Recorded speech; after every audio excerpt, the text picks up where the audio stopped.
So this is my project on When the Moon Was Ours to make up the day I missed. When the Moon Was Ours is a book, a fantasy or folklore book, and it has two separate covers, one that has a more Van Gogh look to it, and the other one that has more detail with the water tower, Sam and Miel, and more flowers and moons, just showing some of the motifs that are in the book, like water, flowers, moons. The main themes in the book are oppression and self-identity, or self-definition and identity. Oppression is a theme covered by Miel through the Bonner sisters. The Bonner sisters use their power, name, and the fear they instill into others to manipulate Miel into forcing her to give her roses away. Miel feels conflicted by the fear, sometimes frozen in place by their powerful stares.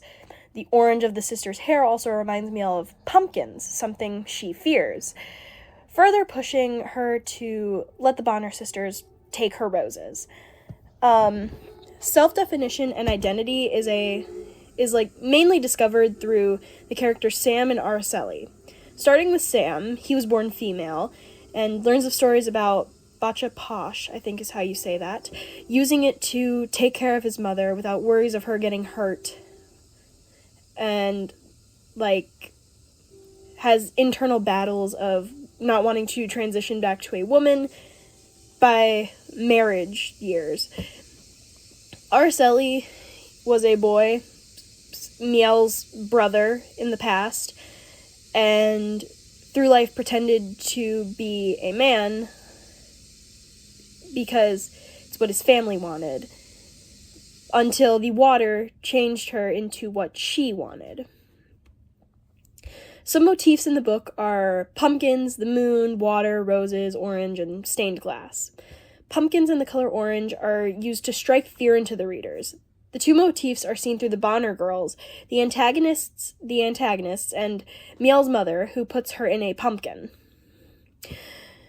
The moon symbolizes change. Sam, or Samir, is known to be trans. The moon changes all the time, from a waxing moon to a crescent moon, and comfort is another way that the moon, is another symbol for the moon. Sam hangs up moons around the town to help the children of the town fall asleep peacefully when they are scared. Water also symbolizes change. During the day, anywhere in the world, the tides change. There's high tides, low tides. The rivers in the story physically and mentally change the characters, like Araceli and Miel. The roses demonstrate a kind of selfishness. The roses are something that Miel grows and keeps to herself, even gets rid of them until the Bonner girls start stealing them, of course. The stained glass symbolizes reflection. Recalling the times Miel was locked in the glass coffin, she reflected to her past with her family and, everything in that. She was, thinking back to her past and remembering everybody that she's ever met and all of that. So the relevance to this in the real world is, in the real world we live by stories that shape us. Samir lives through the story and the tradition of Bacha Posh and decides this is who he was in the end. Not the tradition, but a boy. He figures out that it's what he wants to stay a boy forever. Miel's family, before going in the water, was shaped by the stories of fear of people who grew roses from their wrists. The stories tell that the people went crazy from the roses that bloomed from their wrist and killed their families, cutting away the roses and trying to burn them off or get rid of them at all was her father trying to protect Miel in a way. Her mother didn't approve of these actions, so instead she tried less painful things, like to get the roses to will themselves away by shutting her into a pumpkin. The way we view these stories and how they impact us as we grow slowly molds us. For example, for a real-life example, someone religious believes in God and spends their life preaching their beliefs, and when they have children, pass on their beliefs to their kids. where the child then believes in God too, and forms their life around their beliefs and the rules of said religion. Obviously, this varies from person to person, but this is usually the case.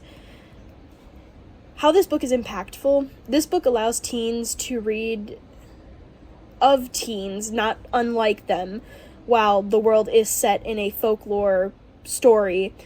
The person can relate to the main characters.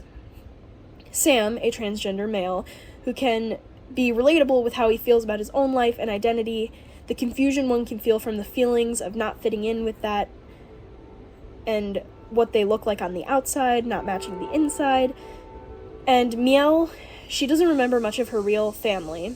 There are many kids in the world who are orphaned or don't remember their families, but have vague ideas of who they were. And Miel's fears and selfish desires to keep her things to herself can be related to everyone. The story is an overall sliding glass door book where the main characters can, it's relatable enough to where people can step into the world and immerse themselves in the fantasy, while it's also a mirror book for those who feel different of that and stand out from everyone else and societal expectations of them. Here is a video for this.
Hope you enjoyed the presentation. Background art was done by me, and the video editing was all done by Patrick.